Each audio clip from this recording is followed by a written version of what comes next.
ხამა სოკო დედამიწაზე ყველაზე გავრცელებული სოკოა და მას უამრავი ქვეყნის სამზარეულოებში მოიხმარენ.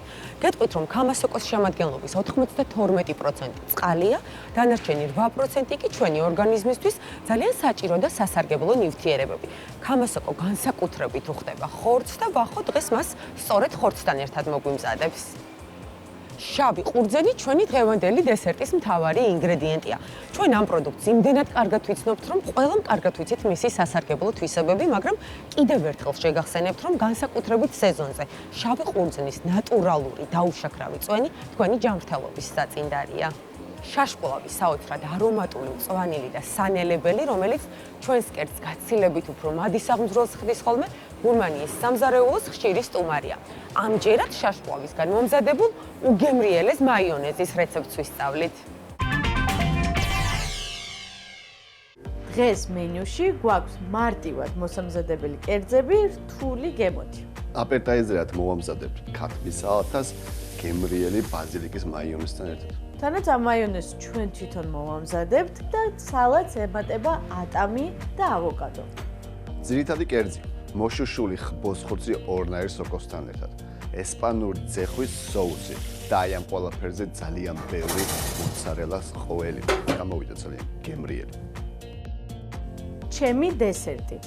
როგორც ყოველთვის განსაკუთრებული, სეზონური შავი ყურძნით და ძალიან გემრიელი ხრაშუნა ცომით. ძალიან კარგი. მოდი მაშინ დავიწყოთ, ხო? ძირითად კერძზე გვაქვს ჩვენ ხბოს-ხორცი. ხბოს-ხორცი ნებისმიერი ნაწილი შეგიძლიათ გამოიყენოთ, ბარკალი იქნება თუ რბილი. აი ეს არის ბარკლის ნაწილი, ცოტა დასამუშავებელია.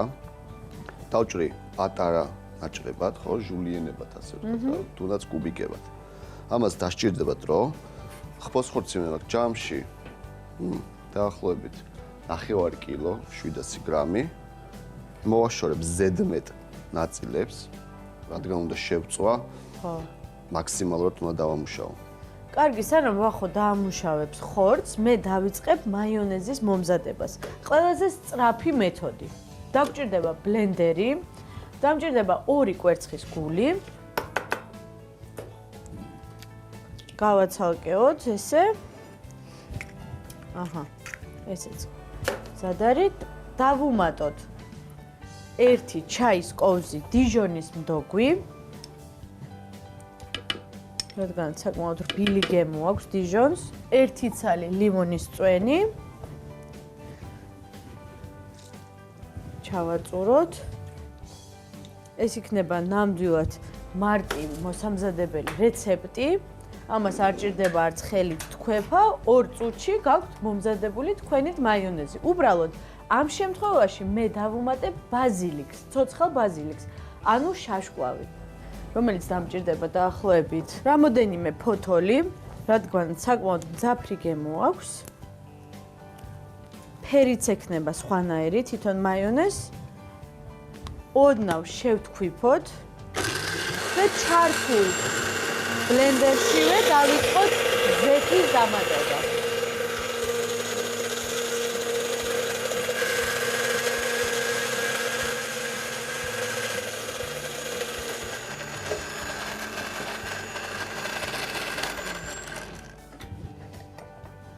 მაიონეზი მზად არის.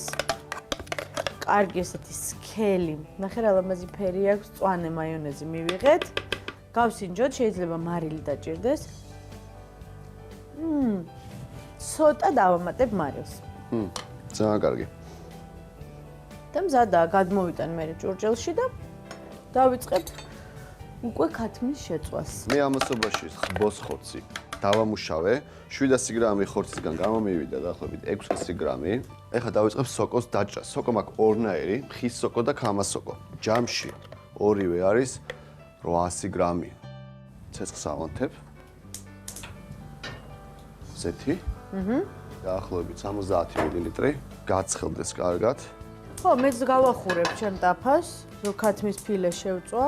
თვითონ ქათმის ფილეს ბევრი შეკვანზვა არ ჭირდება ამ შემთხვევაში, რადგანაც თვითონ ეს ბაზილიკის მაიონეზი საკმაოდ მძაფრი არის და მინდა რომ წამყვანი გემო სწორედ აი ამ დრესინგს ჰქონდეს. ზეთი უკვე კარგად გაცხელებულია, შემიძლია უკვე ხბოც შევწვა. სანამ ხბო იბრაწება, ნეს სოკოს დავჭრი. კამას სოკო უნდა დავჭრათ წვრილად. ანუ შულიანებად. ნახევარ ფარეებად. შევწვათ ქათმის ფილე. დაახლოებით 3 ცალი ფილე აბსოლუტურად საკმარისი იქნება. ეს იქნება 2 ადამიანზე გათვლილი პორცია. მოვაყაროთ მარილი.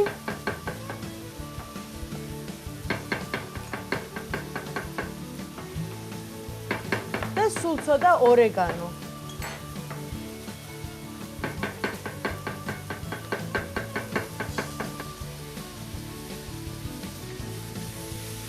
ფილე გადავიტანოთ გახურებულ ტაფაზე და ჩაუგდოთ დაახლოებით 3 ცალი გაჭრილი ჩერი. ეს გემოსთვის და ფერისთვის. უბრალოდ ამ ტომატის ფერი რო გაუშვას. ცოტა მარილს მოვაყლირო. არომატი ქონდეს და წვენი გამოვიდეს მალე. ამასაც ავიღებ, ხო? კი. ორეგანო. სოკოს მოვათავსებ ჯამში და ამასობაში ჩორიზო соусისთვის ნიორი გვინდა 6 კბილი. მე პარალელურად გავთლი უკვე ატამს და ავოკადოს. ხბო დაიბრაცა. მოვათავსებ სოკოს. 500 გრამი კამას სოკო და 300 გრამი ხის სოკო. კარგად ამოურევ. სუნელებს გავუკეთებ. წითელი ციცაკა. ორეგანო. და კონდარი.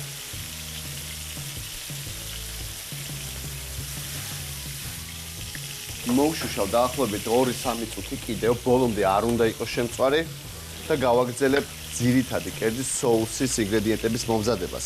6 კბილი ნიორი, 1 საშუალო ზომის ხახვი. ეს ყველაფერი უნდა შევწვა ცხიმში და ესპანურ ძეხვთან ერთად. მე აქ უკვე დავჭერი 2 ცალი საშუალო ზომის ატამი.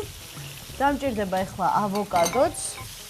1 ცალი ავოკადო აბსოლუტურად საკმარისი იქნება. და ამოვიღოთ კურკა და ავოკადოც აი ესე თითო მხარე გავჭრათ 4 ნაწილად. გამოსაცხობი ჯამი. ხოდა სოკოები ბოლომდე არ მომიშუშია, იქამდე რომ გამოსაცხობად მზად არის უკვე. გადმოვიტანე გამოსაცხობ ჯამში, რა თქმა უნდა. ეხლა გავაგრძელებ соуსის მომზადებას, ესპანური ძეხვის соуსი. ტაფას არ ვრეცხავ სპეციალურად, მინდა რომ ეს ხბოს და სოკოს არომატები კიდევ გქონდეს და შეწესოს უფრო გემრიელი გამოვა.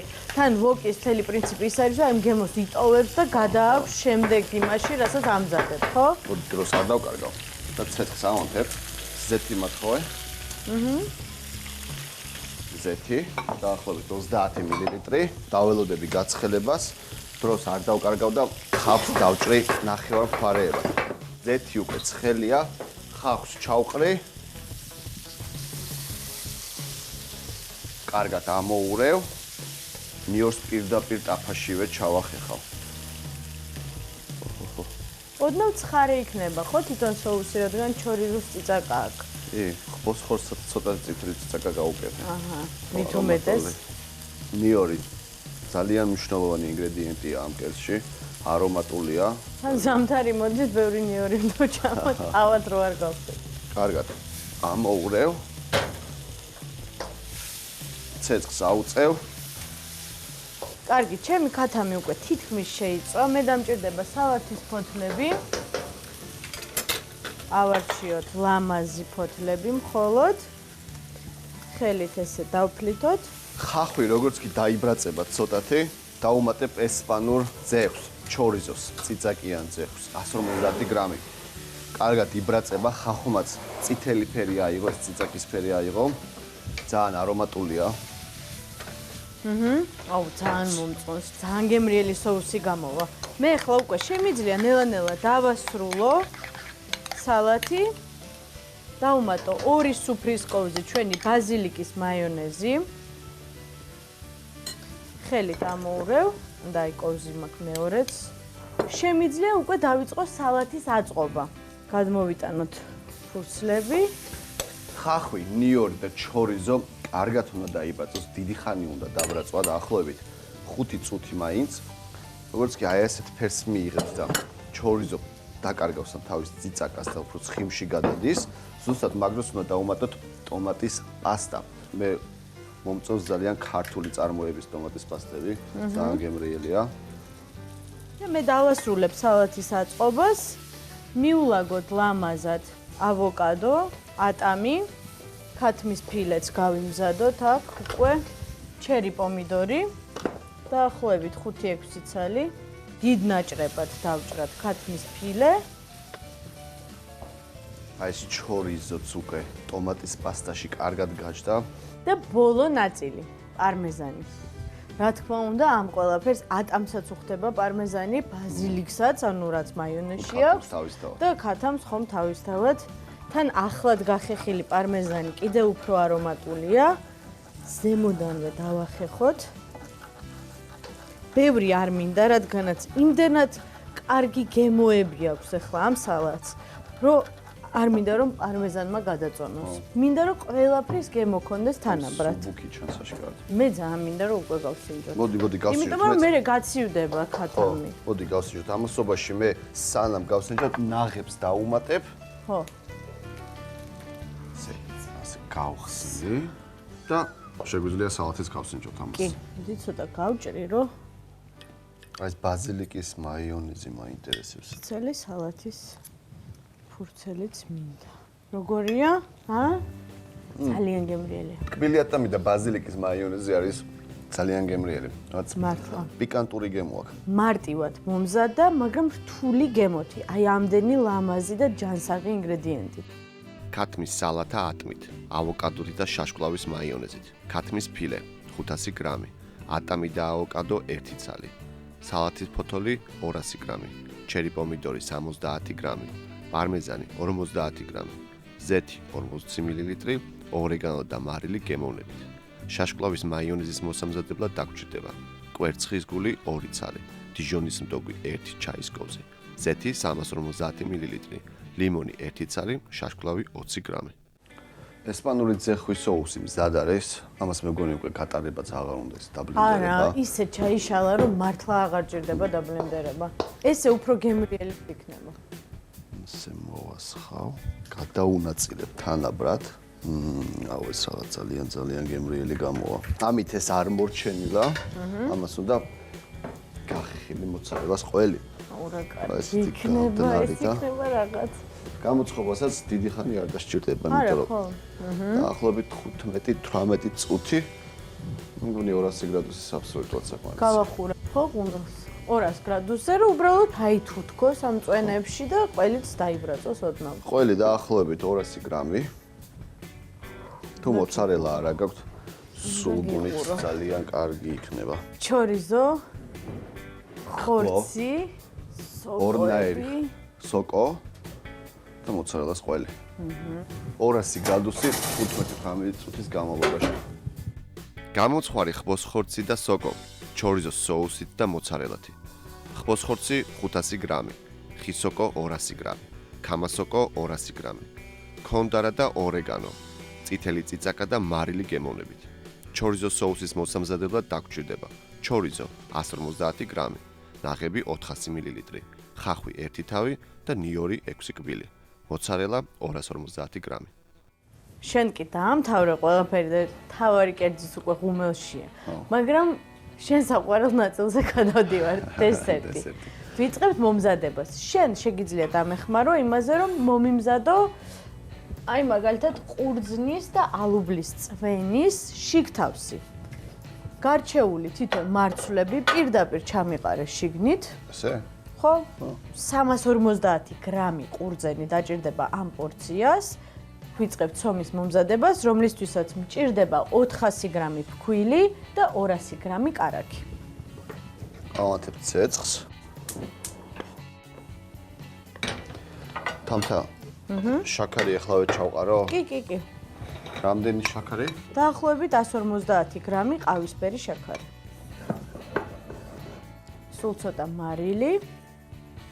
გალღვეს თვითონ ეს შაქარი, კარგად გააშვებინოს წვენი აი ამ ყურძენს და შემდეგ დავუმატოთ სახამებელთან ერთად გახსნილი ალუბლის წვენი. და ეს გახდება უფრო ბლანტი შეკრული მასა, რომელიც უკვე შეგვიძლია ცომთან ერთად გამოვაცხოთ. დამჭირდება 200 გრამი კარაქი, ცოტა კარაქს ვიტოვებ, რადგანაც ზედა ფენა ცოტა უფრო სხვანაირად მზადდება. ეს ჩავჭყლიტო? ნაწილს გამოაშვებინე თვითონ წვენი და ნაწილი მოიტოვე. ცომშივე დავუმატოთ ცოტა შაქარი, ოღონდ თეთრი შაქარი, დაახლოებით 100 გრამი. ეს თეთრი ყურძნით შეიძლება რომ უმზადეს? კი, უბრალოდ აქ ფერის გამო მაქვს არჩეული შავი ყურძენი. რადგან ცომიც თეთრი არის და უფრო ისეთი მკვეთრი კონტრასტი რო იყოს. ორი ცალი კვერცხი. და თუ შეგიძლია სულ ცოტა წყალი ჩამისხი, რომ უფრო შევკრა ცომი. დაახლოებით 100 მილილიტრი. всё, საკმარისია. ესე იგი 400 გრამი ფქვილი, 200 გრამი კარაქი, 2 კვერცხი, მარილი, 100 გრამი შაქარი და 100 მილილიტრი წყალი. ცომიც თითქმის სად არის. შევკრათ გუნდად და აი ესე პატარა ნაწილი გავყოთ. ანუ ცომის 30% ხელითვე მოვაგლიჯე, დავუმატებ დარჩენილ კარაქს და ყავისფერ შაქარს. ეს იქნება უფრო რბილი მასა, რომელიც ზემოდან კი არ დაეფარება ტარტს, არამედ ესე ნაგლეჯ დაედება და ერთად გამოცხობა და უფრო ხრაშუნა და კარამელიზირებული ნაწილი იქნება, რადგან ბევრ ყავისფერ შაქარს დავუმატებ. აშკარა ძალიან ტკბილი გამო. კი, ტკბილი იქნება ნამდვილად. მე როგორიც მიყვარს ისეთი. ყავისფერი შაქარი, დარჩენილი კარაქი და ამას ესე ხელით ეს რბილი ცომიც მოვამზადეთ უკვე. ეხლა ალუბლის წვენში, აქ არის დაახლოებით 200 მილილიტრი ალუბლის წვენი, დავუმატოთ 2 დიდი სუფრის კოვზი სახამებელი. გავხსნათ. რადგანაც ცივ სითხეში მარტივად გაიხსნება სახამებელი და კარგად გაიხსნება უკვე აი ამ ყურძნის მარცვლებთან ერთად და შეკრავს. ხელამუშის ფერი მიიღო. ხო. დამჭირდება ფორმა. გადავიტანოთ. გაბლანტა უკვე. ძალიან ბლანტი უნდა იყოს? კი, საკმაოდ სქელი უნდა იყოს თვითონ მასა. უკვე საკმაოდ სქელია, გადადგე. მორჩა ხო? კი, ერთადერთი ბოლოს ჩააწურე 1 ფორთოხლის წვენი გემოსთვის. კარგად ამოვიყვანოთ კედლები ტარტის. ეს ახლა უნდა დავასხათ მაგას? კი. მოდი გადმოიტანე. ძალიან ბევრი წვენიც არ არის აუცილებელი რომ გამოაყოლო. თავარია ძირი დაიფაროს კარგად. ჩემი რბილი ცომი, რომელიც ცალკე მოვამზადე, არ არის აუცილებელი რომ ძალიან ლამაზი ნაჭრები იყოს. აი ესე უნდა მოალაგო. და ბევრი ცხიმი აქვს. სხვანაირად დაიბრაწება, უფრო მუქი იქნება და ძალიან უხდება აი ესეთ ტარტს. ძალიან თხელიც არ უნდა იყოს. არა, ეს კარგად დაიბრაწება. გემრიელად. რამდენი ხანი უნდა მაგას? ამას უნდა დაახლოებით 15 შენაერად ვიტყვით ფრამენტი წუთი. ეს მზად არის. ეს მოდი გამოვიყოთ თავარი კერძი. ეს გამოვიღოთ და ეგ შევდგათ ხო, ნახე რა კარგია. რა ლამაზია. ნახე. დაიცა დამელოდე. შევდგათ ნამცხვარი 180 გრადუსზე.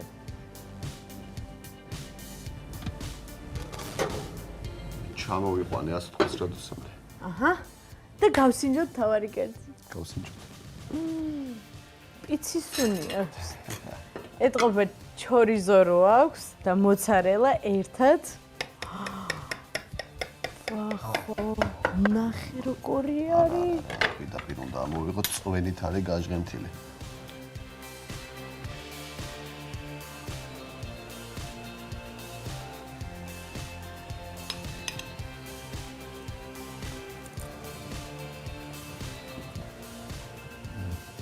აუ ძალიან მაგარია. ძალიან. ასეთი რაღაც მე მანამდე არ მაქვს ინჯური. ეს ნაღები რაღაც სირბილეს აძლევს, თან ცოტა ცხარეა ჩორიზოსგან და ურბილესი არის ხორცი. როგორც თქვი, საინტერესო და განსაკუთრებული გემოები. შავი ყურძნის სტარტი, მოამზადოთ ცომი, ფქვილი 400 გრამი, კვერცხი 2 ცალი, კარაქი 200 გრამი, წყალი 100 მილილიტრი. ფხვიერი ცომის მოსამზადებლად დაგჭირდება ცომის გუნდის 30%, კარაქი 50 გრამი, ყავისფერი შაქარი 50 გრამი, გულსართი, შავი ყურძენი 350 გრამი, ალუბლის წვენი 200 მილილიტრი, ფორთოხალი 1 ცალი, ყავისფერი შაქარი 150 გრამი და სახამებელი 1 სუფრის კოვზი. რო გაცივდება, უფრო გამაგრდება და მარტივად დაიჭრება, მაგრამ მაგამდე მე ვერ დავლებოდებ. ნახე რა. აჰა. გავსინჯოთ? კი. აუ. ძალიან გემრიელი გამოვიდა მართლაც. ეს ყურძნის გემო. ყურძნის წვენი. ყავისფერი შაქარი. ალუბალი, კიდევ ფორთოხლის წვენი. და ყველაზე კარგი რაც იყო ხა გარდა ამისა, ხრაშუნა ცომია. ხო, მიუხედავად იმისა, რომ თხევადია თვითონ შიგთავსი, სომი დარჩა ხრაშუნა და ციტრუსის სიმჟავე აი ამ სიტკბოს კარგად ანეიტრალებს. მოკლედ დღეს ნამდვილად წარმატებით დავასრულეთ ჩვენი რეცეპტები, ხო? კი, ჩვენ ყოველთვის კარგი მენიუ გვაქვს. მე კიდევ მინდა ეს. ყავა ხო არ დავადგეთ. კი.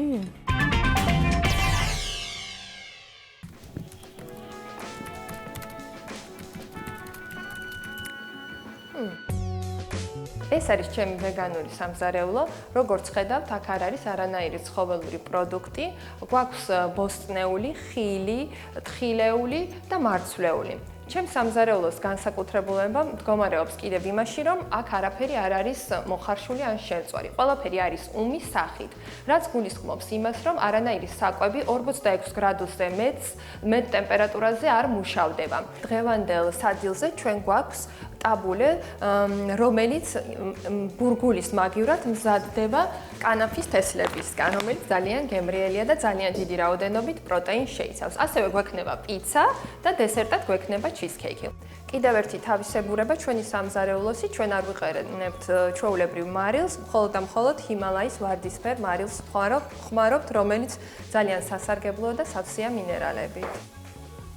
იმაჩნია, რომ ის ნიშე, რომელიც მე მაქვს, არის ძალიან განსაკუთრებული და ემსახურება ზოგადად ადამიანების ბედნიერებას. რაც შეეხება ბედნიერება, ეს ჩემი საყვარელი თემაა და ჩემი სადოქტოროც ზუსტად ამ თემას ეხება და მე მთელი ჩემი არსებით და აზროვნებით და მოქმედებით მინდა რომ ამ თემას მიუძღვა ჩემი ცხოვრება. არა მარტო ჩემ ბედნიერებაზე ვიზრუნო, არამედ გარშემო მყოფებისაზეც. და ვფიქრობ, რომ ჯანსაღი კვება ამისი ერთ-ერთი ძირითადი კომპონენტია. მე ვისწავლე ლოს-ანჯელესის ერთ-ერთ ცნობილ კულინარიულ სამზარეულოში, ეს უმი ვეგანური სამზარეულო და მათ შემასწავლეს მე ის ტექნიკები, ის აპარატურა, რომელიც მე უნდა გამოვიყენო, რომ მივაღწიო იმ უნიკალურ გემოებს, რომელიც ახლა ჩემი სტუმრები აგემოვდებენ, ხო? იგივე დღეს მაგალითად სადილზე გქონდა პიცა, მაგრამ აქ არ იყო არანაირი ყველი, არანაირი ცომი. ეს პიცა მზადდება ნიგვზის ცომისგან, არის სელის მარცვლები და ასევე არის ტკბილი კარტოფილი გამომშრალი. ზევიდან აქვს პამიდურის ჩირის და ცოცხალი პამიდურის соуსი, რუკოლა და რუკოლოს მსგავსი კიდევ უფრო გემრიელი წვანილი. ეხლა ზევიდან ექნება დამარინადებული სოკო და ნუშს მოვაყრით როგორც ყველს. უკვე სადღაც ალბათ 5 წელიწადზე მეტია, რაც მე თვითონ ვეგეტარიანელი ვარ. ჩემი ოჯახის წევრი ყველა ასე ვიკვებებით, ჩემი მეუღლე, ჩემი 17 წლის შვილი, 2 წლის ალექსანდრა, ანუ ყველა ვეგეტარიანელები ვართ. იდეა მილანში გაჩნდა, როდესაც ვიყავით მსგავსი ტიპის სამზარეულოში და ნახეთ რომ თურმე ვეგანობა საკმაოდ ადვილია, ვინაიდან უგემრიელესი საჭმელები შეიძლება უმმა ვეგანმა ჭამოს და არანაირი დანაკლისი არ ქონდეს, რომ აი მე რაღაცა მენატრება ეს ყველაფერი, ყველა კერძი პრინციპში შეიძლება გადაითარგმნოს ამ სამზარეულოსთვის მისაღებად. ეს არის cheesecake, ყველასთვის ასე საყვარელი და განსაკუთრებულობა ამაში არის ის, რომ არანაირი რეალურად ყველი არ არის, არანაირი რძის პროდუქტი არ არის და არანაირი ფქვილი არ არის არც შაქარი. მაგრამ არის ძალიან გემრიელი, აქვს კრემი, აქვს ცომი, რომელიც რეალურად არის ნიგუსისგან და ფინიკისგან, კრემი, რომელიც არის ქეშუსგან და ეს კონკრეტული შემთხვევა არის ფორთოხლის cheesecake. არ არის აუცილებელი, რომ იყო უმი ვეგანი ან ვეგეტარიანელი, რომ ჩვენი კერძები დააგემოვნო. ეს არის ჩვეულებრივად გემრიელი საკვები და შეიძლება სხვა დროს სხვა რაღაცეები მიირთვათ, მაგრამ ნებისმიერ ადამიანს შეუძლია ეს სამზარეულოც გასინჯოს. თუმცა მე ძალიან მჯერა, რომ რამდენიმე წელიწადში თუ არა, რამდენიმე ხანში საქართველოშიც უკვე იქნება ეს სამზარეულო დაფასებული. რატომ არის საჭირო, რომ მივდიოთ ამგვარ სამზარეულოს, ვიქნებით ჯამთელები, ჯამთელად ყოფნა განაპირობებს იმას, რომ ვიქნებით ბედნიერები, ენერგიით სავსე და ცოტა უფრო გლობალურადაც თუ შევხედავთ, ვიზრუნებთ ცხოველებზე, ვიზრუნებთ სამყაროზე, ვიზრუნებთ გლობალურ დათბობაზე და ასე შემდეგ. ვინაიდან ეს ჯაჭვური რეაქციით არის ერთმანეთზე გადაბმული და ჩვენ ერთნაჭერ ხორცს რო დღეს არ შევჭამთ, ეს დიდი ჯაჭვია, რომ რაღაცა სადღაც სიკეთე ეკეთდება და საბოლოო ჯამში მე მჯერა, რომ ასე თუ გადავარჩენთ სამყაროს. ცხელი, ნოყიერი და ძალიან გემრიელი წვნიანი. გემრიელად შეზავებული ფხორცი, ყაბაკის პიურე და ცხარე წიწაკის соуსი. წაბლის მუსი, კარამელიზირებული ნიგოზი და რომით გაჟღენთილი ორცხობილო. აუ, რა გემრიელია!